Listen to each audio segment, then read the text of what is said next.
भारतीय राजनीति में कुछ नेताओं के नाम समय की धूल में खो जाते हैं और फिर भी उनका योगदान और संघर्ष किसी को भुलाया नहीं जा सकता।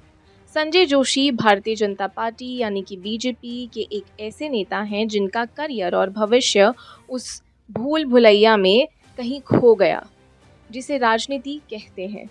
उन्होंने पार्टी को मजबूत बनाने के लिए काम किया, लेकिन दुर्भाग्य से पार्टी और उनके अपने भीतर की समीकरणों ने उनके करियर को तहस-नहस कर दिया।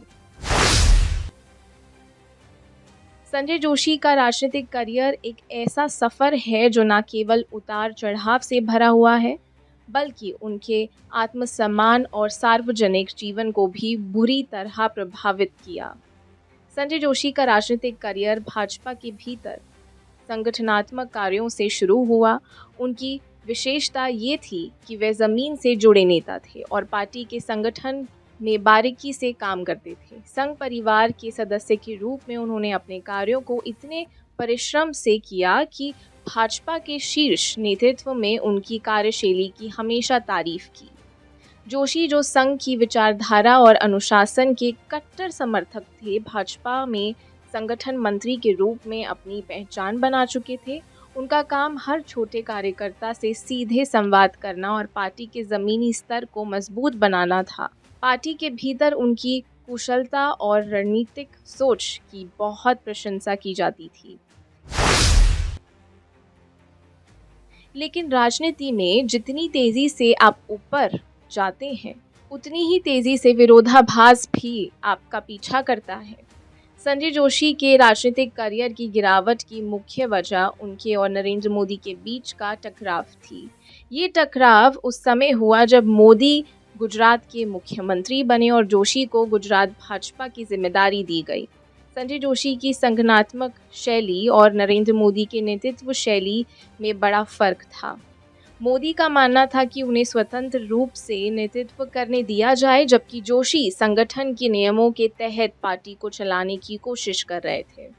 मोदी को गुजरात में अपने हिसाब से काम करने के लिए स्वतंत्रता चाहिए थी, लेकिन जोशी के विचार और संगठन के नियम मोदी के रास्ते में बाधा बन गई थी। ये टकराव इतना बढ़ गया कि दोनों के बीच आपसी तनाव में भाजपा के भीतर एक नई दरार पैदा कर दी। इस समय पार्टी के कुछ शीर्ष नेताओं ने मोदी का साथ दिया, जिससे संजय जोशी धीरे धीरे किनारे कर दिए गए। संजय जोशी के करियर को सबसे बड़ा झटका तब लगा जब 2005 में एक अश्लील सीडी कांड ने उनका नाम विवादों में घसीट लिया। इस सीडी कांड ने जोशी की राजनीतिक छवि को ध्वस्त कर दिया। हालांकि बाद में जांच में ये भी साबित हो गया कि वह सीडी फर्जी थी और संजय जोशी को इस मामले में क्लीन चिट मिली, लेकिन तब तक उनका राजनीतिक करियर भारी नुकसान उठा चुका था। पार्टी के भीतर इस घटना का इस्तेमाल उनके विरोधियों ने उनके खिलाफ किया। यही विवाद उनकी छवि पर एक स्थायी दाग की तरह चिपक गया और उनकी साख को गहरा धक्का पहुंचा। इस समय तक नरेंद्र मोदी की राजनीतिक पकड़ और भी मजबूत हो चुकी थी और मोदी समर्थक गुट ने संजय जोशी को पार्टी के कामकाज से बाहर कर दिया। भले ही जोशी निर्दोष साबित हुए, लेकिन उनकी राजनीतिक साख को जो चोट लगी वह असहायनीय थी। इस विवाद ने उनके करियर को एक गंभीर मोड़ पर ला खड़ा किया। जैसे जैसे नरेंद्र मोदी का राजनीतिक कद बढ़ता गया, संजय जोशी की स्थिति भाजपा के भीतर और कमज़ोर होती गई। 2012 में भाजपा के राष्ट्रीय कार्यकारिणी से भी उन्हें बाहर कर दिया गया। ये निर्णय मोदी की स्पष्ट नाराज़गी को दर्शाता है। मोदी नहीं चाहते थे कि संजय जोशी पार्टी के किसी भी महत्वपूर्ण पद पर बने रहें। ये कदम संजय जोशी के राजनीतिक पतन की अंतिम कड़ी साबित हुआ। संजय जोशी ने पार्टी के खिलाफ कोई बयानबाजी नहीं की, न ही उन्होंने अपने समर्थकों को मोदी या भाजपा के खिलाफ उकसाया। इसके बावजूद जोशी को पार्टी के महत्वपूर्ण कामों से लगातार दूर रखा गया। ये वह समय था जब जोशी के करीबी ये मानने लगे थे कि मोदी के रहते हुए भाजपा में उनका कोई भविष्य नहीं है। सवाल ये उठता है कि आखिर संजय जोशी का करियर क्यों तबाह हो गया। क्या ये केवल नरेंद्र मोदी के साथ टकराव की वजह थी या फिर भाजपा के भीतर की राजनीतिक साजिश थी?